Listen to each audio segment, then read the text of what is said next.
my festive Fenrir. Today we are bringing you the best anti-meta that is soon to be meta deck, and that's Kashtira! Cash me outside, how about that? It's a deck. The Kashtira archetype is in a very interesting spot right now because we do not have all the support for it. However, this deck is still very playable with a bunch of interesting tech choices and functions more as a mid-range control deck than anything else. This deck really capitalizes on banishing. Banishing from the extra deck, banishing from wherever, whenever, you name it, it's there. Shakira's got your back. But you know what it doesn't banish? The subscribe button. So make sure you subscribe, join the sub squad, hit the notification bell, like the video, and stay tuned because we will be doing a full combo tutorial and test hand at the end of the video, along with the giveaway winner for Battles of Legend, Crystal Revenge. Really hard to say, but we're gonna get right into the deck profile team, so make sure you stick around. It's gonna be fun. And by fun, I mean terrible for tier, but fun for you. Probably a little self-explanatory here, but we are on triple copies of Fenrir, triple copies of the Unicorn, and triple copies of Kashtira Ogre. Surprise! Fenrir actually has an archetype. It's not just a Pankratops-esque card. Every single card in this archetype is fantastic because not only can they search themselves, but they can also search the in-archetype spells and trap cards. Each one of these monsters not only has a trigger effect, but also an ignition effect. Use the remix to Ignition, Kashtira Fenrir is bitchin'. Each one of these ignition effects allows you to search one of the Kashtira cards. Fenrir allows you to search the monsters, Unicorn allows you to search the spell, and Ogre allows you to search the trap. They also all have the non-activated effect where if you control no monsters, you can special summon them from your hand so that you already have a level 7 on board for your rank 7 plays. Don't worry, it's not hard to get the other one on board. We'll show you. And every one of their other effects will meet its trigger whether they declare an attack or if your opponent activates a monster effect. Fenrir can banish any card on the field face down. Unicorn allows you to look at your opponent's extra deck and banish one of those cards face down. And then Ogre allows you to excavate the top 5 cards of your opponent's deck and then banish one of those face down, putting the other 4 back in the same order. You know, usually I like mythical creatures and unicorns and all that fun stuff, but this is one unicorn that I do not F with. Then for our extender package, we are on triple copies of Astral Karibo and triple copies of the Ascended Thunder. These are 6 cards I'm sure you thought would never see light of day in a deck list. Here they are. Time to shine. In case you do not know what they do, the Ascended Thunder allows you to pay 3,000 life points to special summon itself from the hand. If it is destroyed by battle or your opponent's card effect, you can gain 5,000 life points. And then Astral Karibo might actually be the best card in this deck because you can reveal a rank monster in your extra deck, special summon this card, and then it becomes the level of the rank. So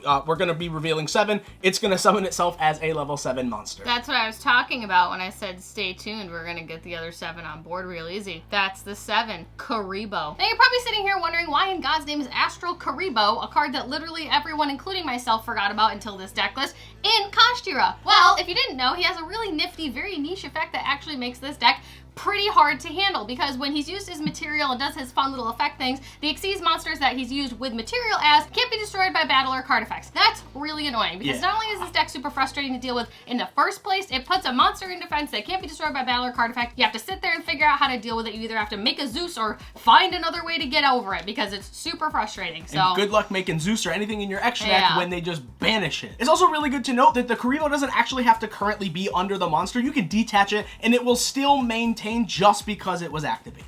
Great. Before we move on, I think it's good to note that we are not playing the side beats. These are just the 6 cards that we wanted to play instead. Moving forward into the post-Photon Hypernova format, I do not really think that side beats is going to see a lot of play anyways. We didn't really want to pick up the cards or dig them out of bulk. I think these cards actually just do the job 100%. And then moving on to the deck's win condition. I'm sorry, I mean the hand traps. We're playing 3 copies of Shifter. Skillful. Triple copies of Ash. Forehead, not feet. Triple copies of Imperm. And if you don't want to succumb to playing Flu like 99% of the people on the population of the Earth, you can just play Shifter in this deck. So you can feel really cool playing an anti-meta deck and not have to summon M-Pen. And then moving on to everyone's favorite part of Yu-Gi-Oh! We're playing triple copies of Dai-Fi, and then double copies of Macrocosmos. Oh god, it seems like there's something in my throat. I'm so sorry, team. It's not the Christmas spirit, that's for sure. It's these godforsaken evil cards that tell your opponent not to play the game. And man, that's just Yu-Gi-Oh! Nowadays, ain't it? Why play the game? Why have interaction when you can just smack a floodgate on the board and tell them to go F off? This deck is just like if Flu was cool. Please excuse the matching rarities here. We could not find 3 of the same rarity, but I do think it is important to be playing 3 Fisher over 3 Macro, because going second, you could just hard activate this card and just touch it and poke it and make it move all over the place. And you don't want to just draw this card and then have to set it going second and have it like be in effect later. You want to just activate this card and force something out of your opponent. Yeah, you're not banishing enough actually, so you know what you could do? You could just actually play none of them and play tier.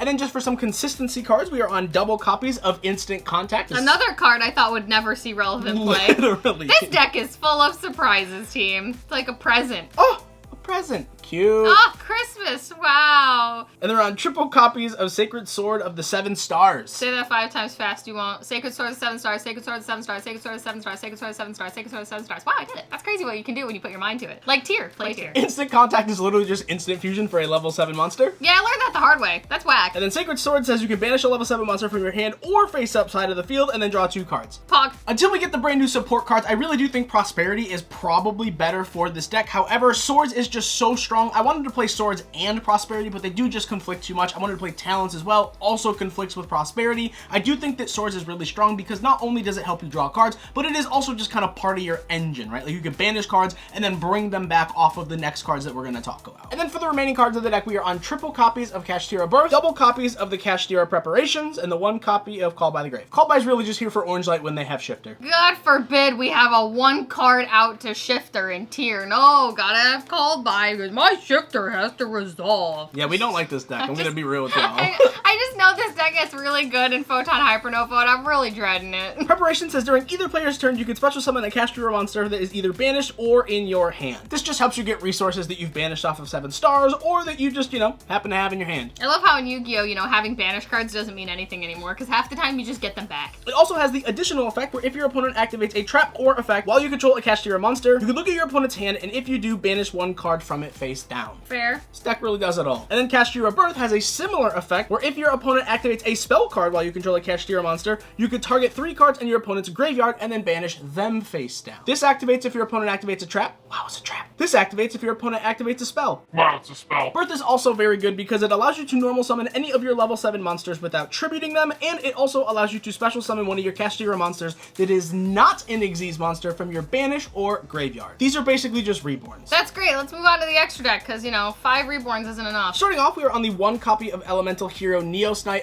Realistically, this should probably be the fire one or the water one, but those cards are from 1904, and we didn't play the game back then, so we don't have them. Didn't want to wait for them to come in the mail. The real reason you play those cards is because they're not lights or darks, and you can't get Bestialed. Realistically, this is just an extender. I think post-Photon Hypernova, you do not play these cards anyways, so we're just playing this in the meantime. This is the only plays that we're going to see anyway, so, we just wanted to give this guy his moment. Sheesh. And then for our Link monsters, we're going to go backwards because we're playing the 1 copy of our BLS, Soldier of Chaos. Love you. 1 copy of Nightmare Phoenix to out Floodgates, ironically. 1 copy of Gravity Controller because we were trying to put our Odd Eyes Absolute Dragon into the graveyard so that we can summon our Odd Eyes Rebellion Dragon so that we can stack on top the Odd Eyes Rebellion Dragon. This deck is so silly. It's playing like 57 different archetypal cards. Like, what the hell?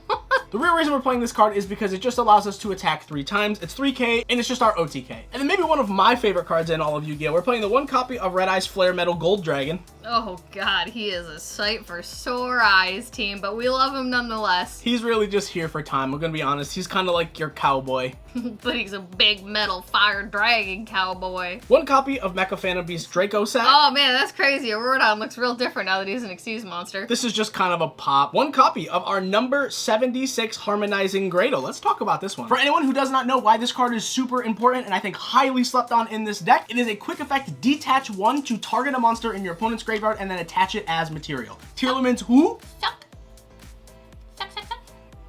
If you don't have copies of this card yet, make sure you grab some because not only is it mandatory for this deck this format, but moving into the Photon Hypernova format and the next format, it's going to be very important as well. And then we are playing double copies of Kashtira, this guy. Like, they just wanted to name it Shangri-La and they couldn't. Just commit, Konami, just do it. Just name it Shangri-La, not Shangri-Ra. Rah, rah, rah, ma, ma. And then double copies of our 89 Diabolos, the Mind Hacker. It's Diabolosis. Diablosis. I never thought that this card would actually see play in a freaking deck. This card is insane. He's mind hacking. If you've noticed, we've been playing 1/0s of everything else in the extra deck. However, we are playing multiple copies of these because these are both of the biggest boss monsters for the entire deck. One of which is going to lock your opponent's zones every single time a card is banished. That is not once per turn, by the way. Absolutely degenerate. And the other one is going to banish cards from your opponent's extra deck face down. Not only do you get a peek at what your opponent is going to be playing before they even play them, you get to get rid of their key strategy cards. That seems fair and balanced. Ojama King walks so that this deck could run. Sky Daddy!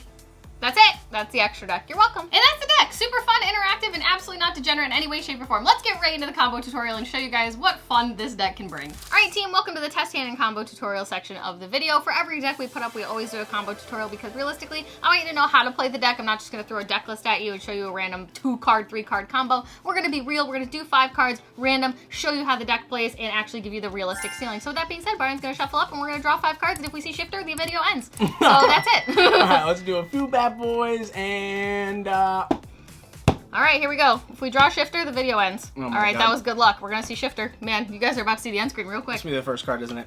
Oh, it's not. It's Ogre. Okay, 1. Now it'll be like the 3rd Two. card. Oh, Yugioh card's crazy. Damn it. 4th card. Imperm, Ash. 5th card.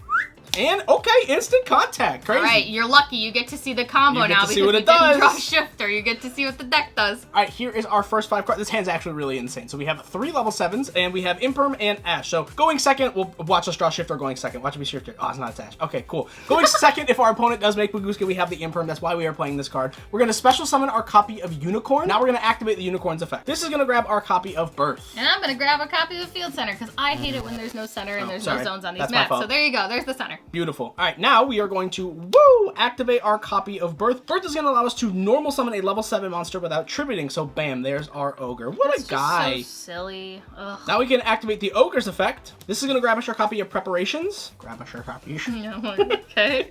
Now we can just activate our copy of Instant Contact. Just going to summon our hero monster. Look at him. What a guy. He's doing so good. Here we are going to overlay into our copy of Diabolos, the Mind Hacker. Now we can activate this card. We're going to detach the Ogre specifically because we want to put a Kashtira in the grave. We're going to look at our opponent's extra deck and we're just going to banish any card from it. Now we know exactly what our opponent is playing and how we proceed from here. Or you'll know nothing if they're on flu and you just banished a bunch of random cards. And also keep in mind that if they do interact with you, like at any point, you do have the Unicorn. So when they activate an effect, you can trigger it to actually look at their opponent's extra deck and banish another card. Now we can activate Birth. We'll special summon back the Ogre. Woohoo! Now we will overlay both of these again into our Kashtira Kashtira. Not Shangri-La. We can set our copy of Preparations, we can set our copy of Imperm, hold the Ash, and we're going to pass to our opponent. During our opponent's standby phase, the Shangri-La is going to activate. Here, we're going to summon a copy of Fenrir. Because God forbid your opponent activates a monster effect. And the second your opponent activates anything, this is going to trigger the Fenrir, and then when the Fenrir triggers, obviously the card is going to be banished face down, so now we can trigger this to call an opponent's zone and block that zone out. And then also, because a card was banished face down, the Mind Hacker is also going to trigger, because if a card your opponent owns or in its possession is banished face down, while you control this card, you can banish cards from the top of your opponent's deck face down equal to the number of face down banished cards. This deck just wants to be Flu and Runic and every other deck that's been relevant in the last year. What a poser. And after resolving our Mind Hacker to banish cards from our opponent's deck face down, keep in mind that our Kashtira is not once per turn, so we can yet again lock another zone for our opponent so that they cannot use it. It's also good to note that we do have our copy of Preparation, so if they do have like a trap card, obviously we can activate this as well because we do control a Kashtira monster. If they do out the Fenrir, obviously this can just bring it back. And we have Ash and Imperm, and then on the crackback, we're just gonna kill our opponent. Yay! Fun! I know I seem really bitter in this deck profile, but it's just because I'm a tier player. I'm just really dreading this. I'm gonna be honest. Yeah, genuinely speaking, this is just not a fun deck to play against. But the deck's very good. Very strong. Much wow. And that's the deck. Super fun, interactive, and absolutely not going to make me miserable in a few months when Photon Hypernova comes out. But with all that being said, let's not be miserable because it is the best time of the year. We're going to announce the giveaway winner for Battles of Legend Crystal Revenge. Make sure you subscribe and all that fun stuff because we do giveaways for every single set that drops, and make sure you just hang around because we have a lot of fun here. But with all that being said, the giveaway winner for Battles of Legend Crystal Revenge is Paul Meadows! Boom, your comments on the screen, baby cakes. Make sure you message us ASAP on any of our social medias, links in the description box down below. We are really excited for where the format is going to go and how miserable it's going to become for every tier player if we do not get hit on the ban list, because who needs a ban list when we can just have all the new decks come show the old decks who is boss? The boss is Fenrir. But thank you guys so much for watching this video. We love you, you matter, and we will see you guys in all these fun videos and fun things over here. Have a holly jolly time, team. Love you, bye!